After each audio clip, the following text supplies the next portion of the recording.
ನಮಸ್ಕಾರ ಸ್ನೇಹಿತರೆ. ತಮಸೋಮ ಜ್ಯೋತಿರ್ಗಮಯ ಚಾನಲ್ಗೆ ತಮ್ಮೆಲ್ಲರಿಗೂ ಸ್ವಾಗತ. ಈ ದಿನ ನಾನು ಮಾಘ ಪುರಾಣದ 5ನೇ ಅಧ್ಯಾಯದ ಬಗ್ಗೆ ನಿಮಗೆ ತಿಳಿಸ್ಕೊಡ್ತೀನಿ. ಈ ಅಧ್ಯಾಯದಲ್ಲಿ ಪ್ರಜಾಮುನಿ ಅನ್ನೋರ ಪತ್ನಿ ಮೋಕ್ಷ ಹೊಂದಿದ ಕಥೆಯ ಬಗ್ಗೆ ಹೇಳ್ತೀನಿ. ಹಿಂದಿನ ಅಧ್ಯಾಯದಲ್ಲಿ ಹೇಳಿದಂತೆ ಒಂದು ಕಪ್ಪೆ ಗೌತಮ ಮುನಿಗಳ ಬಳಿ ಬಂದು ನಂತರ ಅದು ಸುಂದರ ಸ್ತ್ರೀಯ ರೂಪ ತಾಳಿದ್ದನ್ನು ಹೇಳಿದ್ದೆ. ಆ ಸ್ತ್ರೀ ಯಾಕೆ ಕಪ್ಪೆ ರೂಪ ಪಡ್ಕೊಂಡಿದ್ಲು, ಅವಳಿಗೆ ಮುಂದೆ ಮೋಕ್ಷ ಹೇಗೆ ದೊರಕ್ತು ಅನ್ನೋದ್ರ ಬಗ್ಗೆ ಹೇಳ್ತೀನಿ. ಮಹಾತ್ಮ, ನಾನು ಕಳೆದ ಜನ್ಮದಲ್ಲಿ ಪ್ರಜಾಮುನಿಯನವರ ಹೆಂಡತಿಯಾಗಿದ್ದೆ. ಆತ ವೇದಾಂಗಗಳನ್ನೆಲ್ಲ ತಿಳಿದವನು, ಸರ್ವಧರ್ಮ ಪ್ರಿಯನೂ, ಜ್ಞಾನಿಯೂ, ಪಶು ಪಕ್ಷಿಗಳಲ್ಲಿ ದಯಾಪರನೂ, ಉಪಕಾರಿಯೂ ಆಗಿದ್ದನು. ನಾವು ಪವಿತ್ರ ನದಿಯಾದ ಕಾವೇರಿ ತೀರದಲ್ಲಿ ಆಶ್ರಮವೊಂದನ್ನು ಕಟ್ಟಿಕೊಂಡು ವಾಸಿಸ್ತಾ ಇದ್ವಿ. ನನ್ನ ಪತಿಗೆ ಮಾಘ ಮಾಸವೆಂದರೆ ಭಕ್ತಿ. ಆತನು ಆ ಮಾಸದಲ್ಲಿ ಸೂರ್ಯೋದಯ ಕಾಲದಲ್ಲಿ ಪವಿತ್ರ ಸ್ನಾನ ಮಾಡ್ತಾ ಇದ್ದ. ಒಂದು ದಿನ ನನ್ನನ್ನು ನನ್ನ ಪತಿ ಸ್ನಾನಕ್ಕೆ ಕರೆದ. ಮಾಘ ಮಾಸದ ಅಧಿದೇವತೆಯಾದ ಶ್ರೀಹರಿಗೆ ಪೂಜಾದಿಗಳನ್ನು ಮಾಡಲು ಹೇಳ್ದ. ಈ ಪೂಜೆಗಾಗಿ ಆಶ್ರಮದಲ್ಲಿ ಸುಂದರವಾಗಿ ರಂಗೋಲಿ ಇರಿಸಿ ಮಂಟಪ ರಚಿಸಿ ನಡುವೆ ವಿಷ್ಣುಮೂರ್ತಿ ಸ್ಥಾಪಿಸಲು ಹೇಳ್ದ. ಪ್ರತಿದಿನವೂ ಸ್ನಾನ ಮಾಡಿ ಆತನ ಜೊತೆ ಶ್ರೀಹರಿಗೆ ಪ್ರದಕ್ಷಿಣೆ ನಮಸ್ಕಾರಗಳನ್ನು ಮಾಡಿ ಮಾಘ ಪುರಾಣವನ್ನು ಆಲಿಸಲು ಹೇಳಿದ. ಶ್ರೀಹರಿಯ ನಾಮ ಸಂಕೀರ್ತನೆ ಮಾಡಬೇಕೆಂದೂ ತಿಳಿಸ್ಕೊಟ್ಟ. ಈ ವ್ರತವನ್ನು ಕೈಗೊಂಡಿದ್ದೇ ಆದರೆ ಅರಿಷಡ್ವರ್ಗಗಳನ್ನು ಬಿಟ್ಟು ಪರಮಾತ್ಮನನ್ನು ಸೇವಿಸಿದ್ದೇ ಆದರೆ ಪಾಪ ಮುಕ್ತಳಾಗಿ ಇಹಲೋಕದಲ್ಲಿ ಸುಖಿಸಿ ಮೋಕ್ಷ ಪಡೆಯುವೆ ಅಂತ ಕೂಡ ತಿಳಿಸ್ಕೊಟ್ಟ. ಅಂತ ಪ್ರಜಾಮುನಿಯ ಪತ್ನಿ ಕಪ್ಪೆಯಿಂದ ಸುಂದರ ಸ್ತ್ರೀಯ ಅವತಾರ ತಾಳಿದವಳು ಗೌತಮ ಮುನಿಯ ಬಳಿ ತನ್ನ ಹಳೆ ಕಥೆಯನ್ನು ಹೇಳ್ತಾ ಹೋದ್ಲು. ಆದರೆ ನಾನು ನನ್ನ ಪತಿಯ ಮಾತುಗಳಿಗೆ ಮಹತ್ವ ನೀಡದೆ, ಸ್ವಾಮಿ, ಇದೆಲ್ಲ ಯಾಕೆ ಮಾಡಬೇಕು? ಪಾಪ ಪುಣ್ಯಗಳು ಯಾವುವು? ಮಾಘ ಮಾಸವೋ ಚಳಿಗಾಲದ ಮಾಸ, ನೀರು ಮುಟ್ಟಲು ಕಷ್ಟವಾಗುತ್ತದೆ. ಅಂತಹುದರಲ್ಲಿ ಕೊರೆಯುವ ತಣ್ಣೀರಿನಲ್ಲಿ ಸ್ನಾನ ಹೇಗೆ ಮಾಡಲಿ? ನನಗಂತೂ ಬೆಳಗ್ಗೆ ಏಳುವುದೇ ಕಷ್ಟವಾಗಿರುತ್ತದೆ. ಬಿಸಿಲು ಬರುವವರೆಗೂ ನಾನು ಆಶ್ರಮ ಬಿಟ್ಟು ಈಚೆಗೆ ಬರಲಾರೆ. ಮೇಲಾಗಿ ಒಂದು ವೇಳೆ ಚಳಿಯಲ್ಲಿ ನಾನು ಸ್ನಾನ ಮಾಡಿದ್ದೆ ಆದರೆ ನನ್ನ ಪ್ರಾಣ ಹೊರಟು ಹೋಗುತ್ತೆ. ಮಾಘ ಸ್ನಾನದಿಂದ ನಾನು ಸಾಯುವುದಾದರೆ ನಾನೇಕೆ ಆ ಸ್ನಾನ ಮಾಡಬೇಕು? ನನಗೆ ಅಂತಹ ಕಷ್ಟವಾದರೂ ಏನು ಒದಗಿದೆ? ನೋಡಿಕೊಳ್ಳಲು ನೀವಿದ್ದೀರಿ. ಮಾಘ ಸ್ನಾನವೆಲ್ಲ ನಿಮಗೇ ಇರಲಿ, ನಾನು ಮಾತ್ರ ಮಾಘ ಸ್ನಾನ ಮಾಡಲಾರೆ ಅಂತ ಹೇಳಿಬಿಟ್ಲು. ನಾನು ದೃಢವಾಗಿ ನಿರ್ದಿಷ್ಟನಾಗಿ ಈ ರೀತಿ ನುಡಿದುದನ್ನು ಕೇಳಿ ನನ್ನ ಪತಿದೇವನ ಸಿಟ್ಟು ನೆತ್ತಿಗೇರಿತು. ನನ್ನ ಅವಿಧೇಯತೆ ಕಂಡು ಹೌಹಾರಿದನು. ನಾನಾದರೂ ಪತಿ ಹೇಳಿದಂತೆ ನಡೆದುಕೊಳ್ಳಬೇಕಾದ ಸತಿ ಧರ್ಮವನ್ನು ಪಾಲಿಸಬೇಕಿತ್ತು. ಸಿಟ್ಟಾದ ನನ್ನ ಪತಿ ಕೂಡಲೇ, ಎಲವು ದುಷ್ಟಳೆ, ನನ್ನ ಪತ್ನಿಯಾಗಿ ಈ ರೀತಿಯಾಗಿ ನುಡಿಯಲು ನಿನಗೆಷ್ಟು ಧೈರ್ಯ ಬಂದಿತು? ನೀನೊಬ್ಬಳು ನಾರಿಯೇ? ಹೆಂಡತಿಯಾದವಳು ತನ್ನ ಪತಿಯ ಆಶ್ರಯದಲ್ಲಿದ್ದುಕೊಂಡು ಎಲ್ಲ ವಿಷಯಗಳಲ್ಲಿ ಅನುಸರಿಸಿಕೊಂಡು ಹೋಗಬೇಕು. ಇದು ಧರ್ಮ. ಒಂದು ವೇಳೆ ಪತಿಯಾದವನು ದುರ್ಮಾರ್ಗದಲ್ಲಿ ಹೋಗುತ್ತಿದ್ದರೆ ಆತನನ್ನು ಆ ರೀತಿ ವರ್ತಿಸದಂತೆ ತಡೆಯಬೇಕು. ಪುಣ್ಯಪ್ರದವು, ದೇಹ ಶುದ್ಧಿ ಮಾಡಿ ಪವಿತ್ರಗೊಳಿಸುವ ಸ್ನಾನವೂ ಆದ ಮಾಘ ಸ್ನಾನವನ್ನು ಮಾಡಲಾರೆ ಎನ್ನುವೆಯಾ? ಮಾಘ ಮಾಸಾಧಿಪತಿಯಾದ ಶ್ರೀಹರಿಯ ಪೂಜೆ ಮಾಡಲು ಸಿದ್ಧತೆಗಳನ್ನು ಮಾಡಲಾರದೆ ಚಳಿಗೆ ಹೆದರಿ ತಿರಸ್ಕರಿಸುವೆಯಾ? ನಿನ್ನನ್ನು ದಂಡಿಸದೆ ನಿನಗೆ ಬುದ್ಧಿ ಬರದು. ನೀನು ನನಗೆ ಸತಿಯಾಗಿರಲು ಯೋಗ್ಯಳಲ್ಲ. ಇದೋ ನಿನ್ನನ್ನು ಶಪಿಸುತ್ತಿದ್ದೇನೆ. ನೀನು ಕೃಷ್ಣವೇಣಿ ನದಿ ತೀರದ ನಿರ್ಜನ ಪ್ರದೇಶದಲ್ಲಿರುವ ಅಶ್ವತ್ಥ ವೃಕ್ಷದ ಪೊಟರೆಯಲ್ಲಿ ಒಂದು ಕಪ್ಪೆಯಾಗಿರು. ಇದೇ ನಿನಗೆ ಶಿಕ್ಷೆ ಎಂದು ಹೇಳಿಬಿಟ್ಟನು. ಆಗಷ್ಟೇ ನನ್ನ ತಪ್ಪಿನ ಅರಿವಾಯಿತು. ತಕ್ಷಣ ನಾನು ನನ್ನ ಪತಿಯ ಕಾಲುಗಳಿಗೆ ಎರಗಿ ವಿಧವಾಗಿ ಪ್ರಾರ್ಥಿಸಿ ನನ್ನನ್ನು ಕ್ಷಮಿಸಿ ಈ ಶಿಕ್ಷೆಯಿಂದ ಪಾರು ಮಾಡೆಂದು ಬೇಡಿಕೊಂಡೆ. ಮುನಿಶಾಪ ಎಂದು ವ್ಯರ್ಥವಾಗದಲ್ಲವೇ?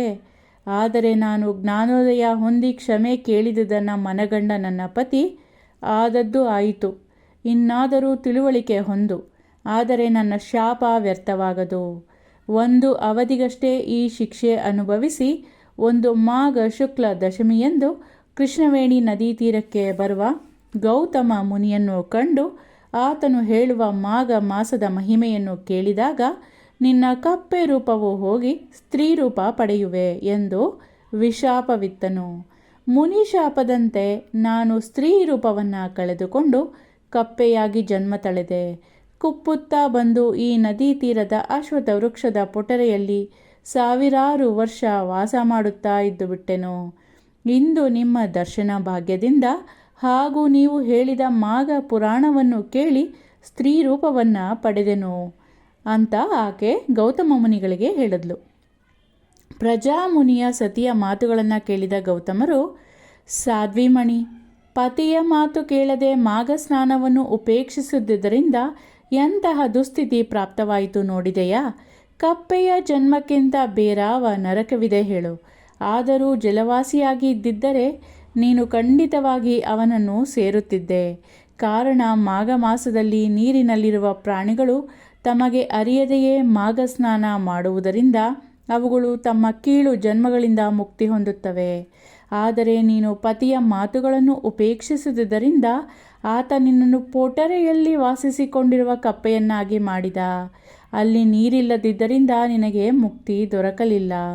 ಇನ್ನಾದರೂ ತಿಳಿ, ಹೆಣ್ಣಾಗಿ ಹುಟ್ಟಿದವಳು ಬಾಲ್ಯದಲ್ಲಿ ತಂದೆಯ ಆಶ್ರಯದಲ್ಲಿ, ಯೌವನದಲ್ಲಿ ಪತಿಯ ರಕ್ಷಣೆಯಲ್ಲಿ, ವೃದ್ಧಾಪ್ಯದಲ್ಲಿ ಮಕ್ಕಳ ಮನೆಯಲ್ಲಿ ಆಶ್ರಯ ಪಡೆದು ಜೀವಿಸಬೇಕು. ಆದುದರಿಂದ ನಿನ್ನ ತಿಳುವಳಿಕೆಯಂತೆ ಇಷ್ಟ ಬಂದಂತೆ ವರ್ತಿಸದೆ ಪತಿಯ ನೆರಳಿನಲ್ಲಿ ಬದುಕಬೇಕು. ಸ್ತ್ರೀಯಾದವಳು ಕೇವಲ ಪತಿ ಸೇವೆಯಿಂದಲೇ ಮೋಕ್ಷ ಹೊಂದಿ ಶ್ರೀಹರಿ ಸಾಯುಜ್ಯ ಪಡೆಯುವಳು. ಆಕೆ ಪತಿಯೇ ಪುಣ್ಯಸ್ಥಳ, ತೀರ್ಥ, ಗುರು, ದೈವ ಎಲ್ಲ. ಪತಿ ಸೇವೆ ಬಿಟ್ಟು ಬೇರಾವ ವ್ರತಾದಿಗಳನ್ನು ಕೈಗೊಂಡರೂ ಆಕೆ ಉದ್ಧಾರವಾಗಳು. ಯಾವ ಹೆಂಗಸು ತನ್ನ ಪತಿಗೆ ಅಧೀನಳಾಗಿ ಆತನ ಸೇವೆ ಮಾಡಿಕೊಂಡಿರುವಳೋ ಅವಳು ಐಹಿಕ ಸೌಖ್ಯವನ್ನು ಅನುಭವಿಸಿ ಮುಕ್ತಿ ಪಡೆಯುವಳು. ಸ್ತ್ರೀಯರಲ್ಲಿ ಅನುಸೂಯೆ, ಅರುಂಧತಿ, ಸಾವಿತ್ರಿ, ಸೀತೆ ಮೊದಲಾದವರು ಆದರ್ಶಪ್ರಾಯರಾಗಿದ್ದಾರೆ. ಪತಿಯನ್ನು ಅಲ್ಲಗಳೆಯುತ್ತಾ ಅವನೊಬ್ಬ ನಿರರ್ಥಕ ಎಂದೆಲ್ಲ ನಿಂದಿಸುತ್ತಾ ಉಪೇಕ್ಷಿಸಿದ ನಾರಿ ಕಡೆಗೆ ನರಕದಲ್ಲಿ ವಿಧ ವಿಧವಾದ ಕಷ್ಟಗಳನ್ನು ಅನುಭವಿಸುವಳು. ಆಕೆಗೆ ಮುಕ್ತಿ ಎಂಬುದೇ ಇಲ್ಲ. ಆದುದರಿಂದ ನೀನು ಪತಿಯನ್ನು ಉಪೇಕ್ಷಿಸಿ ಕಪ್ಪೆಯಾದೆ. ಮಾಘ ಶುಕ್ಲ ದಶಮಿಯ ಪುಣ್ಯ ದಿನ ನಿನಗೆ ಮುಕ್ತಿ ದೊರೆಯಿತು. ಇನ್ನಾದರೂ ಮಾಘ ಸ್ನಾನ ಮಾಡಿ ವಿಷ್ಣು ಸಾಯುಜ್ಯವನ್ನು ಸೇರು. ಮಾಘ ಮಾಸದ ದಿನಗಳು ಪುಣ್ಯ ದಿನಗಳು. ಈ ದಿನಗಳಲ್ಲಿ ಮಾಘ ಸ್ನಾನ ಮಾಡಿ ಶ್ರೀಹರಿಯನ್ನು ಪೂಜಿಸಿ ಮಾಘ ಮಾಸದ ಕಥೆಗಳನ್ನು ಕೇಳಿದರೆ ಸಕಲ ಪಾಪಗಳೂ ದೂರವಾಗುವವು. ಮಾಘ ಮಾಸದಲ್ಲಿ ಯಾವನೇ ಆಗಲಿ ಕೈಲಾದ ದಾನವನ್ನು ಮಾಡಬೇಕು. ಬ್ರಾಹ್ಮಣರಿಗೆ ದಾನ ಮಾಡುವವನು ಇಹಲೋಕದಲ್ಲಿ ಎಲ್ಲ ಸುಖಗಳನ್ನು ಅನುಭವಿಸಿ ಕಡೆಗೆ ಸ್ವರ್ಗದಲ್ಲಿ ಅತ್ಯಂತ ಸುಖಿಯಾಗಿರುವನು ಅಂತ ಗೌತಮ ಮುನಿಗಳು ಆಕೆಗೆ ತಿಳಿಸಿಕೊಟ್ರು. ಗೌತಮನ ಮಾತುಗಳನ್ನು ಆಲಿಸಿದ ಪ್ರಜಾಮುನಿ ಪತ್ನಿ ಕೃಷ್ಣವೇಣಿ ನದಿಯಲ್ಲಿ ಮಾಘ ಸ್ನಾನ ಮಾಡಿ ಶ್ರೀಹರಿಯನ್ನು ಪೂಜಿಸಿ ಪುನೀತಳಾದ್ಲು.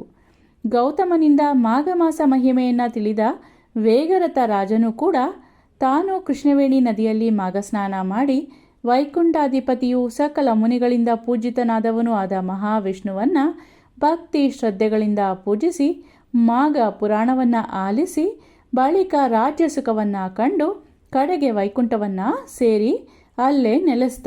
ಅವನಿಗೆ ಮತ್ತೆ ಪುನರ್ಜನ್ಮ ಒದಗಲಿಲ್ಲ. ಕೇಳಿದೆಯಾ ಪಾರ್ವತಿ? ಲಕ್ಷ್ಮೀನಾರಾಯಣ ವ್ರತ ಮಹಿಮೆ. ಮಾಘ ಮಾಸದ ಸ್ನಾನ, ಪೂಜೆ, ಪುರಾಣ ಶ್ರವಣ ಈ ವ್ರತಕ್ಕೆ ಸಮನಾದ ಇನ್ನೊಂದು ವ್ರತವಿಲ್ಲ. ಪ್ರತಿಯೊಬ್ಬ ಭೂಲೋಕದಲ್ಲಿ ಹುಟ್ಟಿದ ಮಾನವನು ಶ್ರದ್ಧಾ ಭಕ್ತಿಗಳಿಂದ ಮಾಘ ಸ್ನಾನವನ್ನು ಮಾಡಿ ಪಾಪ ಮುಕ್ತನಾಗಬೇಕು. ಅಂಥವನಿಗೆ ದುಃಖವೆಂಬುವುದಿರುವುದಿಲ್ಲ. ಮಾಘ ಪುರಾಣ ಓದುವವರು ಯಜ್ಞ ಮಾಡಿದ ಫಲ ಕಾಣುವರು. ಮಾಘ ಸ್ನಾನದ ಮಹಿಮೆಯೇ ಅಂತಹುದು ಅಂತ ಶಂಕರನು ಶಾಂಭವಿಗೆ ಹೇಳಿ ಅವಳಿಗೆ ಸಂತೋಷವನ್ನು ಉಂಟು ಮಾಡ್ದ. ಇಲ್ಲಿಗೆ ಈ 5ನೇ ಅಧ್ಯಾಯ ಮುಕ್ತಾಯವಾಯಿತು. ಮುಂದಿನ ಅಧ್ಯಾಯದಲ್ಲಿ ಮತ್ತೆ ಭೇಟಿ ಮಾಡೋಣ. ಧನ್ಯವಾದಗಳು.